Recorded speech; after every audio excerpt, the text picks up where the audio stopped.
We all know the story of Pocahontas, the courageous Native American woman who saved an English adventurer from execution. However, much of the story we know came to us through John Smith, who wrote a large portion of it years after her death. So, who was Pocahontas, and did John Smith rewrite her story?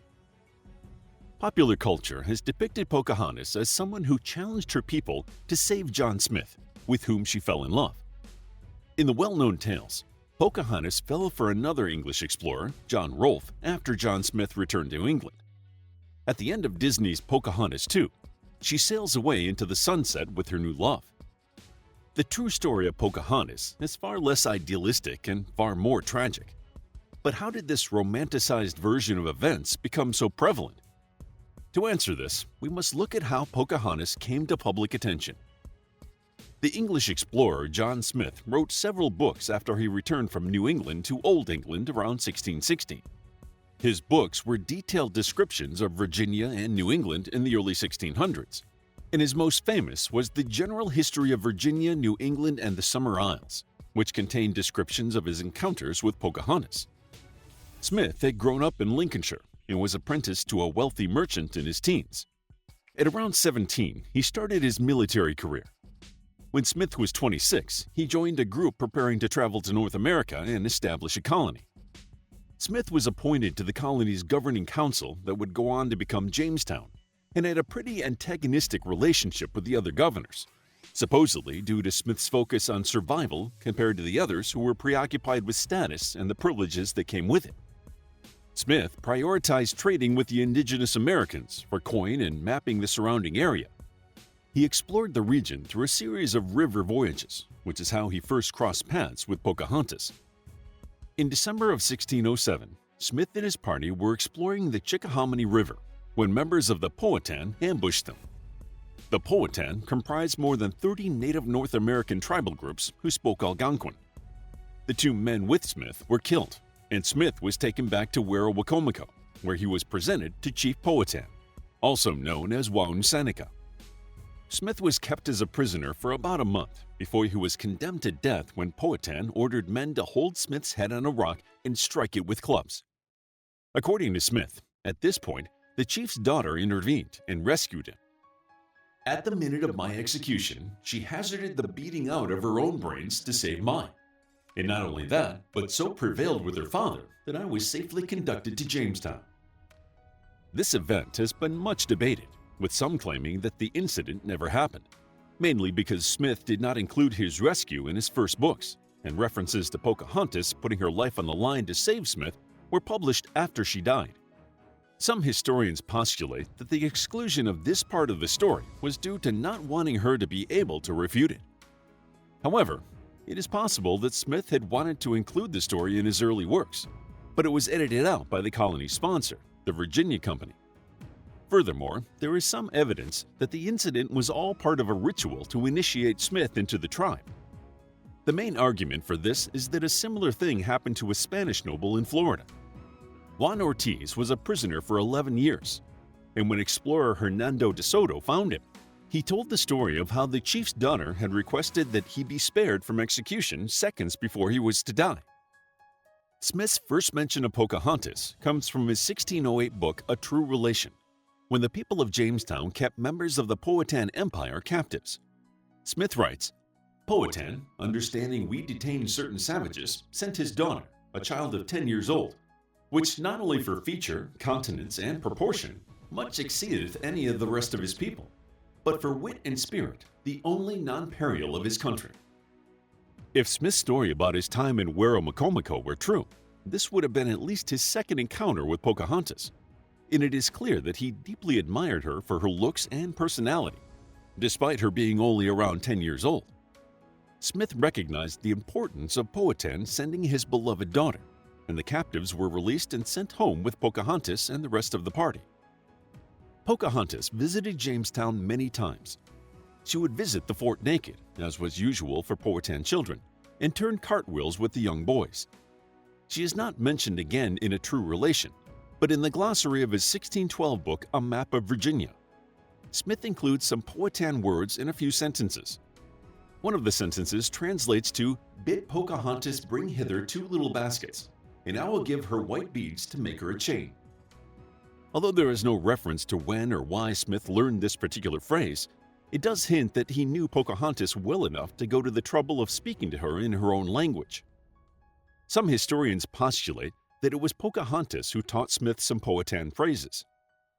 While many believe it was Smith who first purported his romantic relationship with Pocahontas, John Smith's writings never claimed that the two were involved.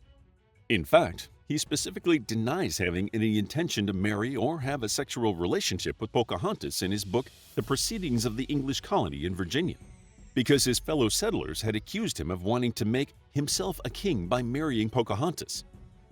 This book also hints that Pocahontas had warned Smith of a plot by her father to ambush him. This particular chapter was written by one of Smith's friends and states, "Her especially he ever much respected, and she so well requited it that when her father intended to have surprised him, she by stealth in the dark night came through the wild wood and told him of it." In this book, Pocahontas is now described as not past 13 or 14 years of age, which adds a couple of years to Smith's first description of her. Perhaps this was due to the allegations of a relationship between the two. The book asserts, "Her marriage could no way have entitled him by any right to the kingdom, nor was it ever suspected he had ever such a thought. If he would, he might have married her, or done what him listed, for there was none that could have hindered his determination." There were many rumors about Smith and Pocahontas at the time, and Smith denied them all, declaring that he could have married her if he had wanted to, but he didn't. Smith became president of Jamestown in 1608, which flourished under his leadership. The town was more prosperous and safer during his time as president than before or after. In 1609, an injury forced him to return to England. By 1613, relations between the settlers and the Powhatan had deteriorated, and in March, Captain Samuel Argall sailed past Powhatan territory to trade with the Potawatomi tribe. He heard that Pocahontas was visiting the Potawatomis and decided that he would gain the upper hand in their war with the Powhatan by capturing the chief's daughter and ransoming her. Argall pressured a chief of the Potawatomis into tricking Pocahontas to come onto the Englishman's boat. The trap worked, and Pocahontas was abducted and taken to Jamestown. This story is somewhat disputed, as the people who reported the incident, Ralph Hamor, John Smith, and Samuel Purchas, weren't even in Virginia at the time. However she got there, Pocahontas was held captive in Jamestown. There, she was baptized, and her name was changed to Rebecca in 1614. The same year, she married a widower named John Rolfe. Pocahontas' father agreed to the marriage. According to English accounts, it was a love match. The union led to a brief period of peace between the Powhatans and the English settlers, and the couple had one son named Thomas. In 1616, the Virginia Company of London saw Pocahontas as an opportunity to encourage interest in the colony and pay for the Rolfe family to travel to England. Pocahontas, now known as Lady Rebecca Rolfe, toured the country with her family and several members of the Powhatan. The only known portrait of her is from this visit, in which she is dressed in the most fashionable European garb. She attended the royal court and was visited by John Smith. According to Smith, the encounter was very emotional, as the Powhatan had been told that he had died. In 1617, the group planned to return to Virginia, but Pocahontas and her son fell ill. Pocahontas died in March at the age of about 21. Rolfe returned to Virginia but left his sick son in England under the care of relatives. Thomas would eventually return to Virginia when he was in his 20s, but as his father died unexpectedly in 1622, he never saw his parents again. Chief Powhatan also died before Thomas arrived in Virginia, but his grandfather had left him thousands of acres of land on the James River. An alternative perspective on the life of Pocahontas comes from the oral history of the Mattaponi tribe. According to this history, Pocahontas' birth name was Matoaka, meaning flower between two streams. Her mother was Mattaponi, and her father, Waunsenica, was Pamunkey. Her mother died while giving birth to Matoaka, which devastated Waunsenica, and from then on, Matoaka held a special place in his heart. Waunsenica often called his daughter by a special nickname meaning laughing and joyous one, or Pocahontas. The Powhatan people were eager to trade and form alliances when the English arrived. A fight broke out when a Powhatan hunting party encountered a small group of English explorers. One of the English, John Smith, was captured by Juan Seneca's brother Opachacano. Opachacano wanted the Powhatan people to see that the newcomers weren't so different from them and took Smith from village to village, eventually performing a traditional rescue ceremony to welcome Smith and the English to their lands. As children were not allowed to be present at religious rituals, it is unlikely that Pocahontas attended the ceremony. From then on, the Powhatan people expected loyalty from the English, and in return, they provided them with food and aid. However, relations started deteriorating when the settlers aggressively demanded more food than the Powhatan could offer. When Pocahontas came of age, she married Kokum of the Olmec tribe, and after hearing rumors that the English wanted to kidnap her, she moved with her husband to his home village.